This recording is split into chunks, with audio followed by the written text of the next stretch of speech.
ममतापुर नामक गांव में एक बड़े ही विद्वान ज्ञानी ब्राह्मण रहते थे, जो लोगों के माथे को देखकर ही उस व्यक्ति का पूरा भविष्य बता देते थे। परंतु उनका जीवन संतान सुख से विरक्त था। एक दिन ब्राह्मण के घर पर कुछ लोग अपना भविष्य जानने आए थे। यजमान ब्राह्मण से, ब्राह्मण देवता, मैंने अपने जीवन में वो सब कुछ पा लिया जो मुझे चाहिए था, बस कमी है तो एक चीज की। ब्राह्मण ध्यान से उस व्यक्ति के माथे की ओर देखते हैं। आपके जीवन में सब कुछ है, धन संपत्ति, ऊंचे कुल की अच्छी पत्नी, एक पुत्री जो बिल्कुल अपनी माँ का ही दूसरा स्वरूप है, कोमल स्वभाव, निर्मल मन, मधुर वाणी। सत्य कहा ब्राह्मण देवता, आपने तो बिना कुछ पूछे ही मेरे जीवन के बारे में सब कुछ बता दिया। ब्राह्मण देवता, कमी है तो सिर्फ एक पुत्र की। आपके जीवन में पुत्र सुख नहीं है। आप इस सुख से पूरी जिंदगी वंचित रहेंगे। हाँ, परंतु आपकी पुत्री का विवाह जिससे होगा, वो आपका और आपकी पत्नी का ध्यान सदा एक पुत्र की भांति ही रखेगा। मैं आपकी बात समझ गया ब्राह्मण देवता। मुझे अपनी इस इच्छा को अधूरा ही रखना होगा कि मैं एक पुत्र का पिता बनूंगा। यजमान, पुत्र और पुत्री दोनों ही ईश्वर की देन है, तो आपको तो ईश्वर का धन्यवाद करना चाहिए कि उसने आपको संतान सुख दिया है। अन्यथा दुनिया में बहुत से लोग ऐसे हैं जो एक संतान की इच्छा रखते हैं, वो चाहे पुत्र हो या पुत्री। तभी वहां उपस्थित एक दूसरे यजमान ने कहा, ब्राह्मण देवता बिल्कुल सही कह रहे हैं। आप दूर क्यों जाते हैं? इन्हें ही देख लीजिए, सबका भविष्य बताते हैं, सबके संकट दूर करते हैं, परंतु आज तक खुद संतान सुख से वंचित हैं। क्या ये सत्य है ब्राह्मण देवता? हाँ, ये सत्य है। तो आप अपने संतान सुख के लिए कोई उपाय क्यों नहीं करते? आप तो स्वयं इतने ज्ञानी हैं। मेरे भाग्य में संतान सुख है, परंतु अभी उसका समय नहीं आया है। इस तरह कुछ साल और निकल जाते हैं। एक दिन ब्राह्मण की पत्नी एक सुंदर पुत्र को जन्म देती है। दोनों पति पत्नी बहुत ही प्रसन्न थे। उन्होंने विधि विधान करने के बाद पुत्र का नामकरण किया और उसका नाम उज्ज्वल रखा। ब्राह्मण अपनी पत्नी से, भाग्यवान, देर से ही सही, परंतु ईश्वर ने हमें संतान सुख दिया। आप सत्य कह रहे हैं। मैंने तो संतान सुख की आशा ही छोड़ दी थी, परंतु आप ही थे जिसका दृढ़ विश्वास था। मैं सबके भाग्य बताता हूँ, तो तुम्हें क्या लगता है कि मैंने अपना भाग्य नहीं देखा होगा? देखा था, इसलिए मुझे पूरा विश्वास था कि देर से ही सही, लेकिन हमें एक पुत्र रत्न की प्राप्ति अवश्य होगी। समय के साथ उज्ज्वल बड़ा होने लगा। ब्राह्मण देवता उसे हर तरह की शिक्षा देते।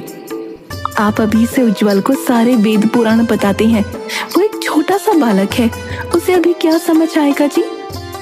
बाल्यकाल में बालक का मस्तिष्क सबसे ज्यादा तेजी से काम करता है। यदि उसे इस काल में अच्छी चीजें सिखाई जाएं, तो वो उसे सारे जीवन याद रहती हैं।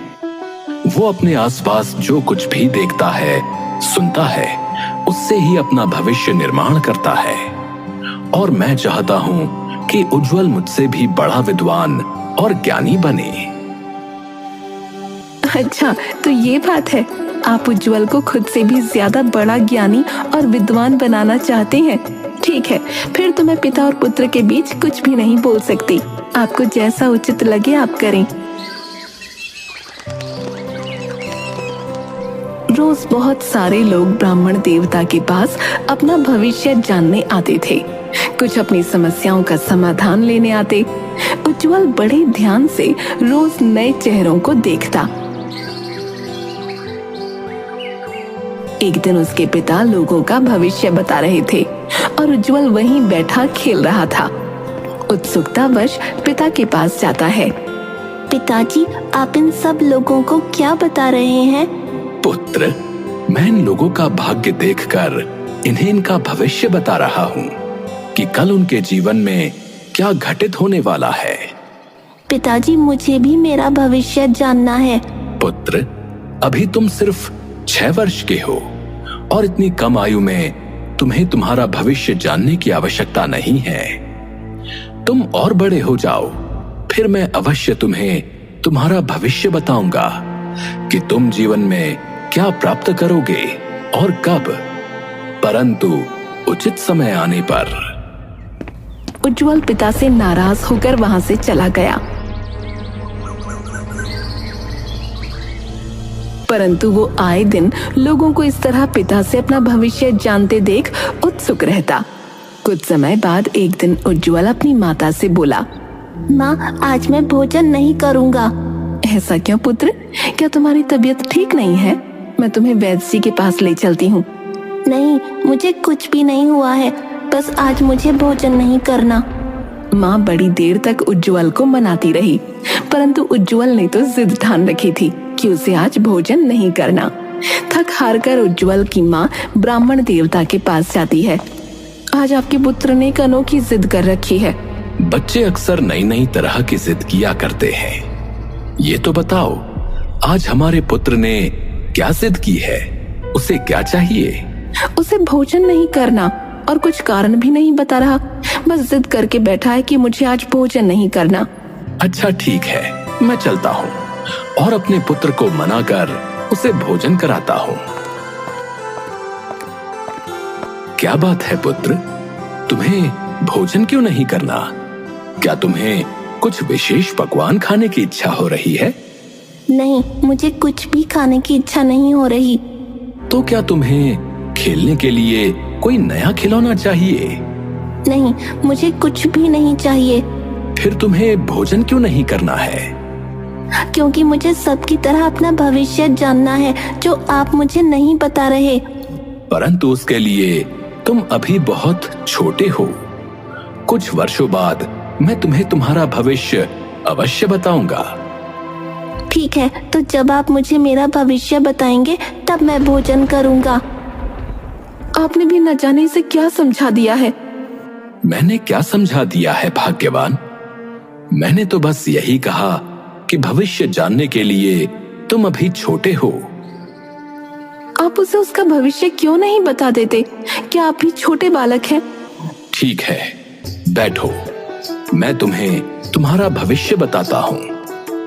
उज्जवल खुशी से पिता के समक्ष बैठ जाता है और ब्राह्मण अपनी आंखें बंद करके कुछ ध्यान करते हैं और फिर उसके मस्तक को ध्यान पूर्वक देखते हैं। उसके भाग्य में क्या लिखा है?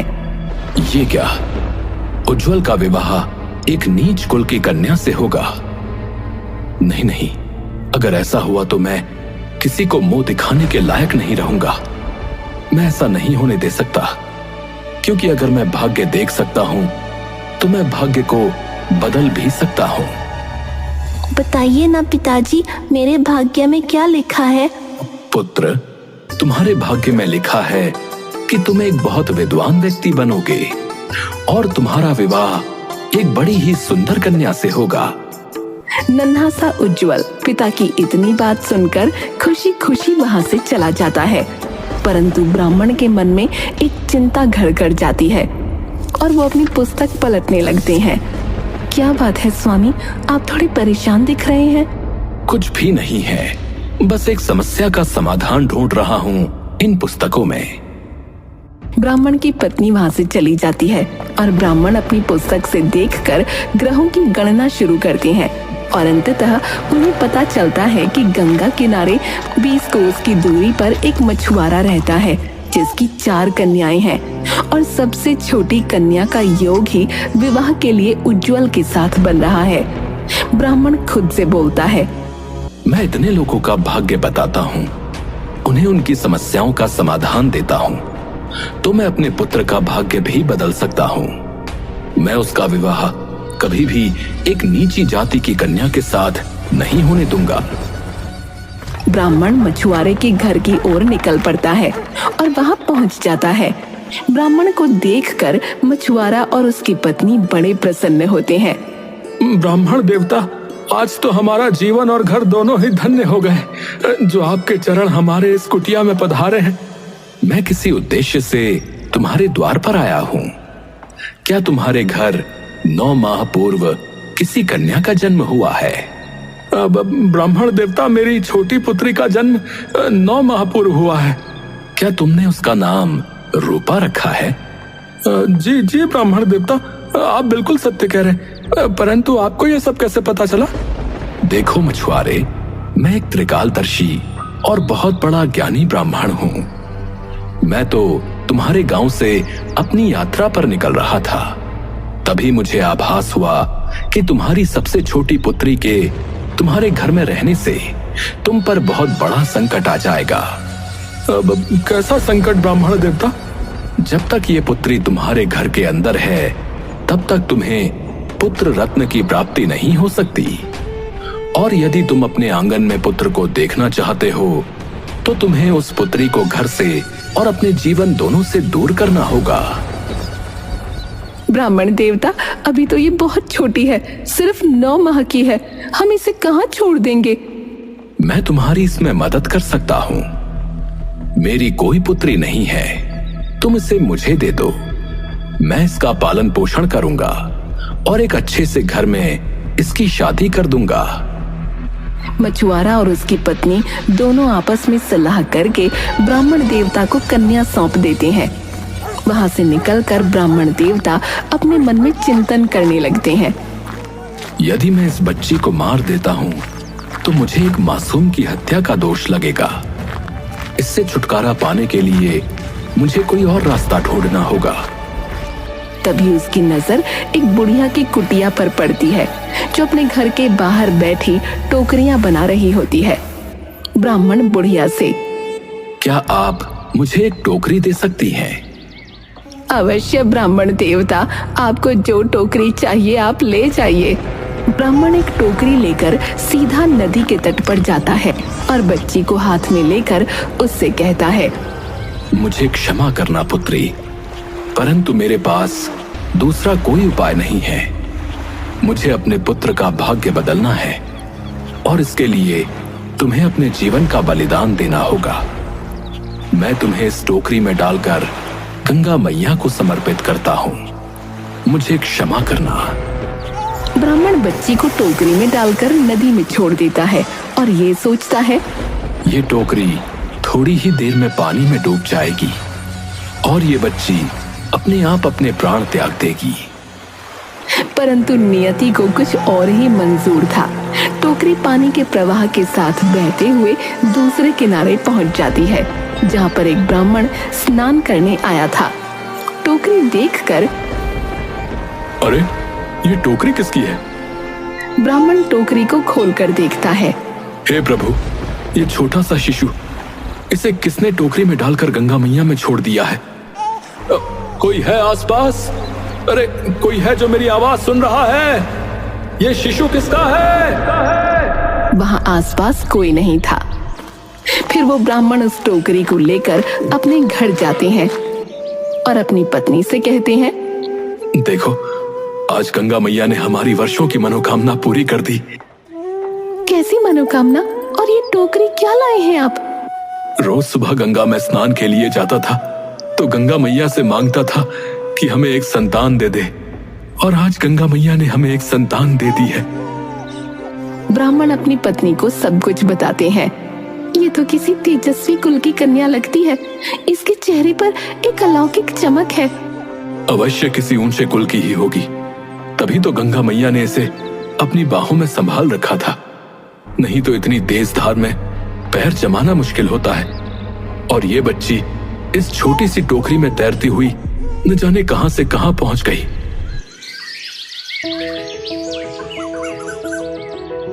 ब्राह्मण और उसकी पत्नी उस कन्या को अपनी पुत्री की तरह पालन पोषण करने लगे और उसे अच्छे संस्कार, शिक्षा, सब कुछ प्रदान किया। धीरे धीरे कन्या बड़ी हो गई और उसकी सुंदरता बढ़ती ही गई।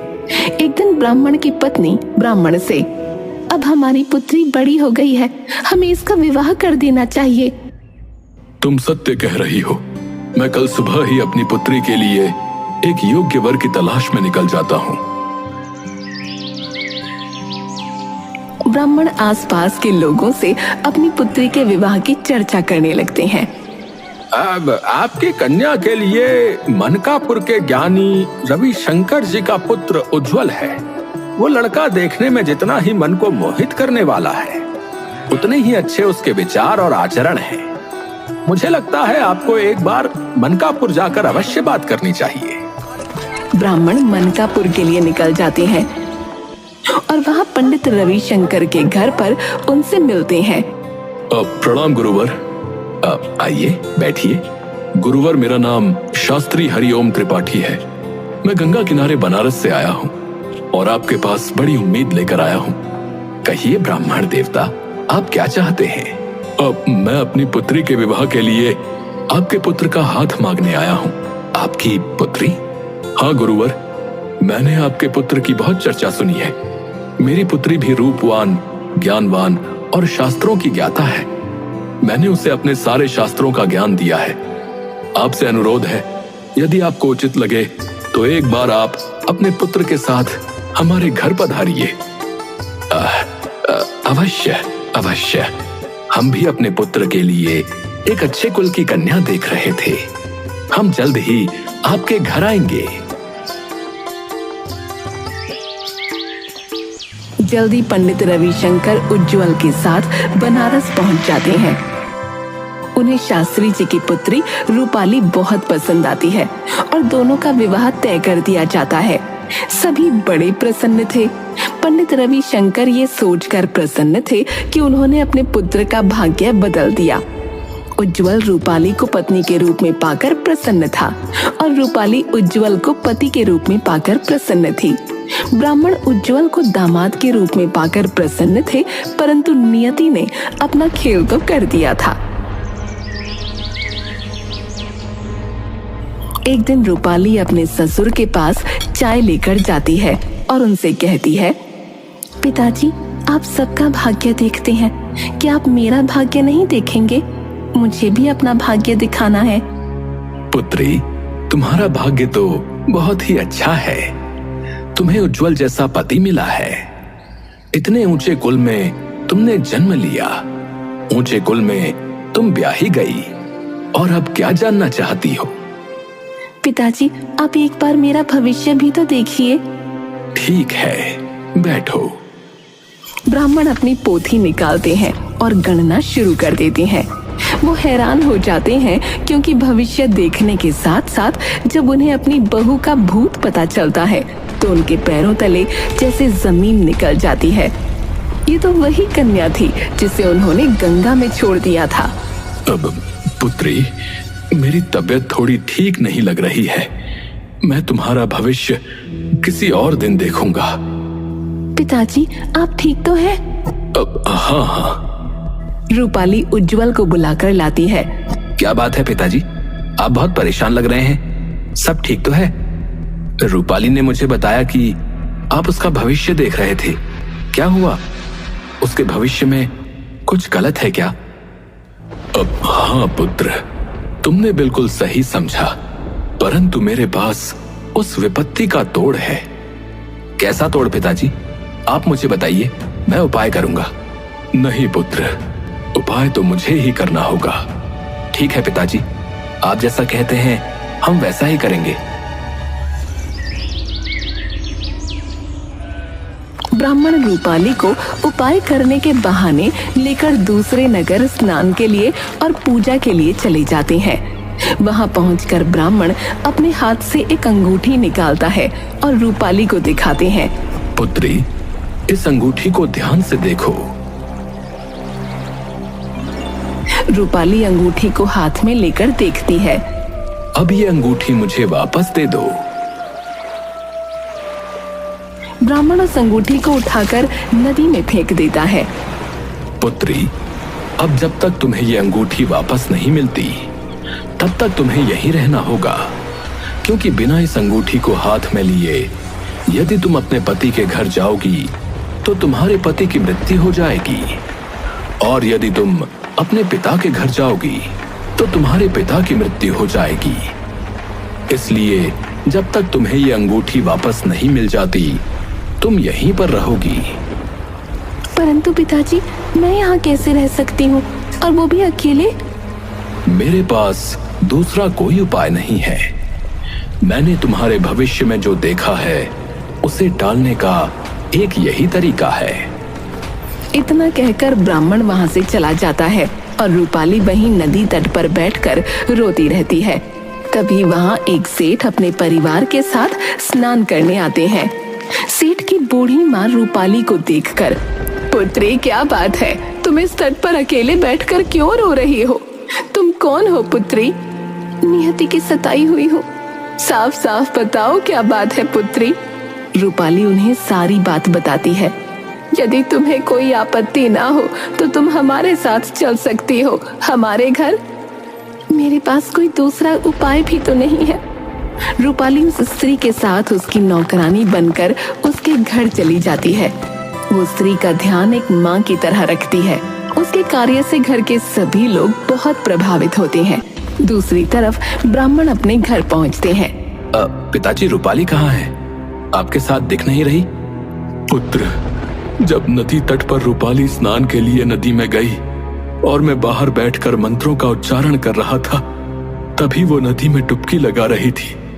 पहली डुबकी लगाकर तो वो बाहर निकली, परंतु दूसरी डुबकी के समय जब वो अंदर गई तो नदी से बाहर ही नहीं निकली। क्या आप क्या कह रहे हैं पिताजी? बाहर नहीं निकली नदी से? मतलब आप कहना क्या चाहते हैं? पुत्र, मैंने रूपाली को ढूंढने की बहुत कोशिश की, परंतु वो मुझे कहीं नहीं मिली। मुझे लगता है शायद नदी के किसी बड़े जीव ने उसे अपना आहार बना लिया, क्योंकि मैं पूरे 2 दिनों तक तट पर बैठा रहा, परंतु मुझे ना ही रूपाली मिली और ना ही उसकी कोई निशानी। उज्जवल रूपाली के जाने से बहुत उदास था, लेकिन समय हर घाव को भर देता है। कुछ समय बाद उज्जवल भी अपनी दिनचर्या में पहले की भांति व्यस्त हो गया, परंतु रूपाली का ख्याल उसे हर पल आता। एक दिन ब्राह्मण उज्जवल से, पुत्र, तुम कब तक अपनी पत्नी के वियोग में अकेले रहोगे? और फिर हमारी भी उम्र हो चुकी है। क्या हम दोनों बिना पोते पोतियों का मुंह देखे ही इस दुनिया को त्याग देंगे? पिताजी, रूपाली के सिवाय मैं किसी और से विवाह नहीं कर सकता। पुत्र, ये तो जीवन है और ये सब तुम्हारे भाग्य में लिखा था, परंतु भाग्य के आगे तो किसी का वश नहीं चलता, और तुम्हारे भाग्य में दूसरा विवाह भी लिखा हुआ है। माता पिता के समझाने पर उज्जवल दूसरे विवाह के लिए मान जाता है और उसी गांव में रिश्ते के लिए पहुंच जाता है, जहां पर रूपाली सेठ की मां की नौकरानी बनकर रह रही होती है और सेठ ब्राह्मण का परम मित्र था। पुत्र, पहले हम हमारे मित्र के घर चलेंगे और फिर वहां विश्राम करने के बाद तुम्हारे लिए कन्या देखने जाएंगे। ठीक है पिताजी, जैसा आपको उचित लगे। दोनों सेठ के घर पहुंच जाते हैं और भोजन के समय जब उज्जवल रूपाली को अपने सामने जीवित देखता है तो आश्चर्यचकित होकर बोलता है, रूपाली, तुम यहाँ? तुम कहाँ चली गई थी? पिताजी ने तुम्हें कितना ढूंढा। मैं तो कहीं नहीं गई थी। पिताजी ने ही मुझे कहा था कि जब तक वो अंगूठी वापस नहीं मिलती मैं घर वापस नहीं आ सकती, अन्यथा आपके प्राण चले जाएंगे। पिताजी, रूपाली ये सब क्या कह रही है? मुझे माफ कर दो पुत्र, मुझसे बहुत बड़ी गलती हो गई। मैं भविष्य का ज्ञाता होने के साथ साथ खुद को ईश्वर से बड़ा समझने लगा था और तुम्हारा भाग्य बदलने चला था। मुझे आपकी कोई बातें समझ में नहीं आ रही हैं। क्या आप मुझे साफ शब्दों में बताएंगे कि ये सब क्या है? ब्राह्मण शर्मिंदगी से अपना मस्तक नीचे झुकाए हुए बैठे रहते हैं। ब्राह्मण सबके सामने सारी बातें बताते हैं। ब्राह्मण रूपाली और उज्जवल दोनों से ही माफी मांगते हैं। उज्जवल और रूपाली अपना जीवन हंसी खुशी व्यतीत करने लगते हैं और ब्राह्मण देवता उस दिन